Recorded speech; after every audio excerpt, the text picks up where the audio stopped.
Les psaumes, Le cœur à cœur entre Dieu et les humains. une étude sous la direction de Dragoslava Santrak est présentée dans L'aventure dans la parole avec Henrietta, et Ronnie. avec la contribution musicale de Robert G.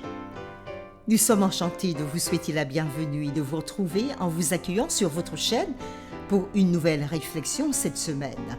Que Jésus-Christ soit notre victoire. Que le Saint-Esprit nous instruise et nous rende forts, alors que nous nous arrêtons sur le livre des psaumes. Le livre des psaumes est abordé autour de ce grand thème, les psaumes, le cœur à cœur, entre Dieu et les humains. Et les séries qui ont déjà été étudiées sont la série numéro 1, Comment lire les psaumes, Puis la série numéro 2, Apprends-nous à prier. et la série numéro 3, L'Éternel règne. La série numéro 4, L'Éternel entend et délivre. Et aujourd'hui commence la série numéro 5 qui va du samedi 27 janvier au vendredi 2 février 2024 et qui a pour titre Chanter les cantiques de l'Éternel sur une terre étrangère. Les lectures de la semaine concernent les chapitres suivants. Le psaume 79, versets 5 à 13. Le psaume 88, versets 3 à 12. Le psaume 69, versets 1 à 3. Le psaume 22, verset 1. Le psaume 77 en entier. Le psaume 73, versets 1 à 20. Et 1 Pierre, chapitre 1, le verset 17. Notre verset à mémoriser de cette semaine se trouve dans le psaume 137, le verset 4, et qui dit « Comment chanterions-nous les cantiques de l'Éternel sur une terre étrangère ?» Nous vous invitons à le redire avec nous, le psaume 137, le verset 4.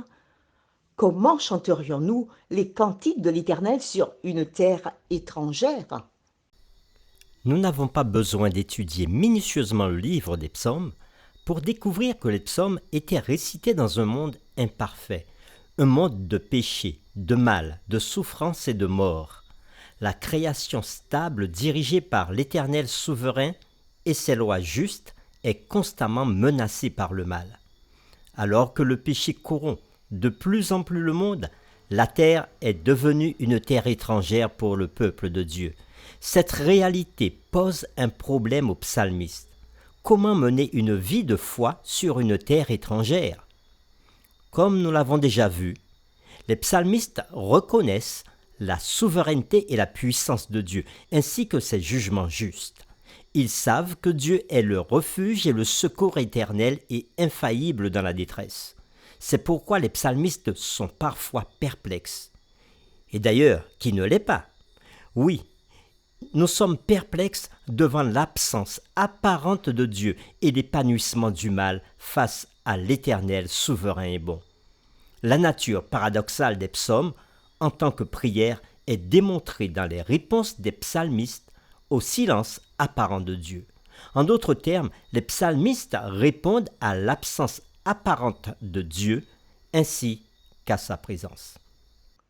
Cette semaine, notre thème tournera autour du passage clé, le psaume 137, le verset 4, qui est notre verset à mémoriser.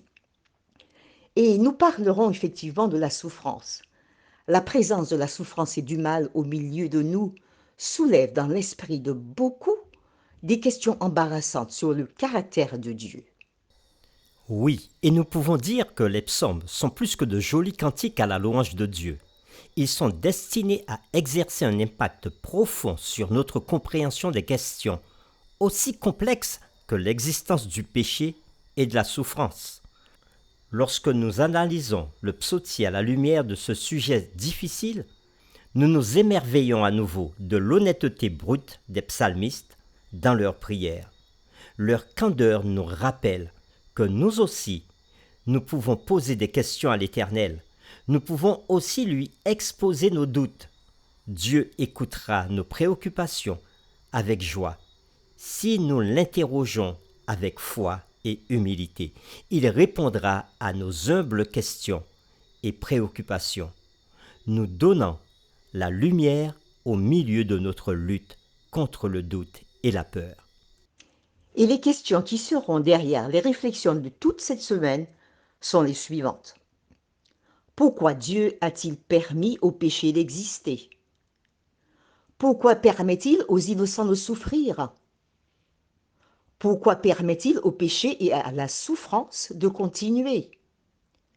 Pourquoi les méchants prospèrent-ils? Dieu a-t-il failli à ses promesses faites dans la Bible? Et c'est avec les séquences suivantes que nous le ferons. Dimanche 28 janvier, au jour du malheur. Lundi 29 janvier, à la porte de la mort.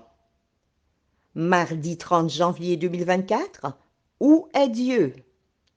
Mercredi 31 janvier 2024, sa bonté est-elle à jamais épuisée? Jeudi 1er février 2024, afin que les justes ne soient pas tentés. Et vendredi 2 février, nous poursuivrons avec des réflexions avancées et le résumé.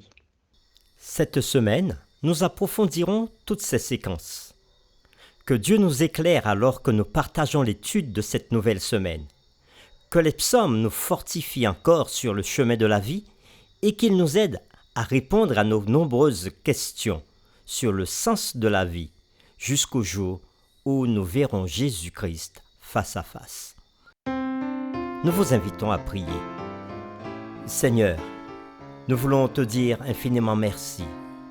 Merci pour une nouvelle semaine que tu nous donnes, une nouvelle semaine d'études qui commencera. Tu veux que nous puissions comprendre qu'il est important pour nous de venir à toi et de répandre devant toi notre âme. Lorsque nous sommes dans la souffrance, lorsque nous sommes dans le questionnement, lorsque nous passons par les moments difficiles de notre vie, à travers les psaumes, nous pouvons comprendre que nous avons le droit de te poser des questions, de te parler et de te dire tout ce que nous ressentons, tout ce que nous avons sur le cœur. À travers l'étude de cette semaine, tu nous permettras de découvrir comment les psalmistes ont pu te dire ce qu'ils ressentaient. Aide-nous à en tirer leçon pour notre propre relation et démarche avec toi. Nous t'avons prié au nom de Jésus. Amen.